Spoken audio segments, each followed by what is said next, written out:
So today we're going to cut some beef ribs, and we're going to remove anything that doesn't look very nice, like this. Looks quite rubbery. I'm just going to trim off any bits of fat and make sure that we have some nice meat. I do like a little bit of fat on there, it does render down well, but if it looks really hard and gristly, we'll get rid of it. So we'll turn everything over and we'll make sure that it's all meat facing up, and we're going to put some coarse ground salt on it. So I like to make sure I get plenty on because it's beef, and when it's quite thick it does take a lot. And then we're going to put some coarse ground pepper on. So both of these two give like the outside like a nice crunch, nice bite to it, a little bit of peppery flavour. And we're going to put some mixed spices on there. So this is a blend I got off the internet. It's got paprika in it, and cumin and garlic. It's got lots of different things in there. I can't remember off the top of my head, but if you have a look, you'll see them. I think it was how to barbecue right. They put a video on how to do it, and I never make it the same each time. I do like the cumin flavour though, sort of comes through. It's very nice, gives it kind of a really nice barbecue flavour. So we're going to stick these onto a plate and then get them over, put them into the smoker.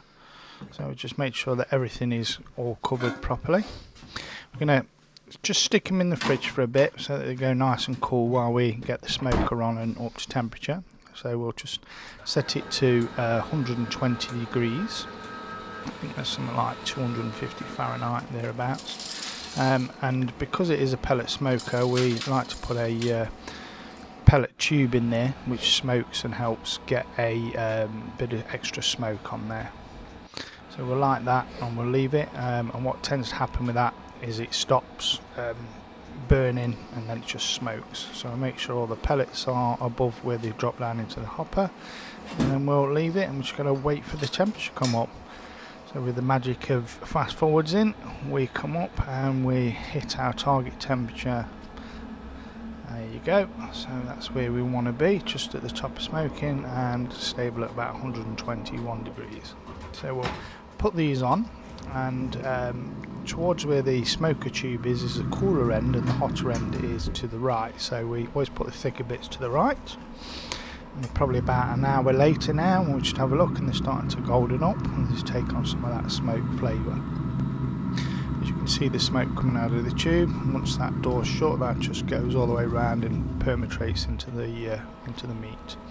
Probably about an hour and a half later, we'll check it again, and because it's starting to dry out a little bit, we'll just spray a bit of water. That's all it is, just a little bit of water. It just helps to stop the outside going really hard. Nice spray on there, what they call spritzing. You can do it with lots of different things, apple cider vinegar, people use that, Worcestershire or Worcester sauce we call it. Right, so it's been about 4 hours now, and I think they're smoked enough. Got a nice enough outside edge on them and everything looks pretty good. I mean, they almost look nice to eat, but they're not tender and soft enough yet. So we'll just move that smoker tube to the right so all the smoke goes straight out of the chimney, and then we're going to wrap these. I do them in tin foil. So at the moment the feel of the meat is quite hard, and they are probably somewhere in the region of about 150-160 degrees, and I like to take them up to about 205-210 depending on how you like your meat doing. These aren't particularly fatty, so there's not going to be dead juicy, but what it'll do is it'll help to break down the meat, and then obviously from there it's quite nice. Actually, it's my taste, that's why I like it. So once they're all wrapped up and done, make sure they're individually wrapped up. We'll then get them back over and onto the smoker, and probably 2-3 hours later we'll then get them to the temperature what we desire. So we're looking for a temperature now. So a lot of people pull at 200. I like to go a bit more than that.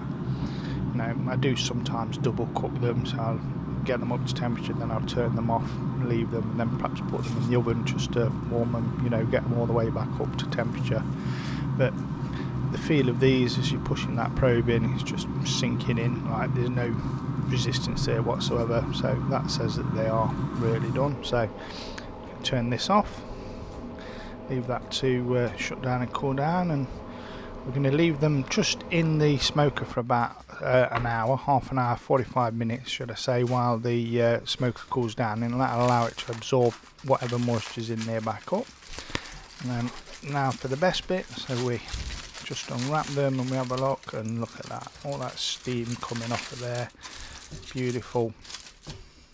And hopefully everything will be okay. The meat will start to break up and it should just pull off of the bone like it's been cooked off of it. As you can see, it's lifting off of the bone. It does look a bit crispy on that side, but that's what they call the crust, you know, or a bark. But inside the meat, so I'm going to cut it, but do you need to, it just pulls apart, and look how sort of moist and juicy that is inside. You can see it glistening.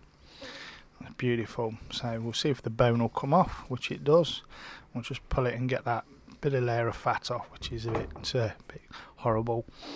And we're just looking at the prime meat now, so look at that, so nice and juicy. We'll cut it apart. Problem with any of this meat is when it's hot, which this one is still a bit hot, once you break it apart, all the moisture starts to evaporate out and it can dry out quite quickly. But for the purposes of this video, we pulled this one apart. I probably didn't pick the best one out of the lot to do, I just picked one at random, but you can still see there's some nice juices and everything in there. So hope you enjoyed the video.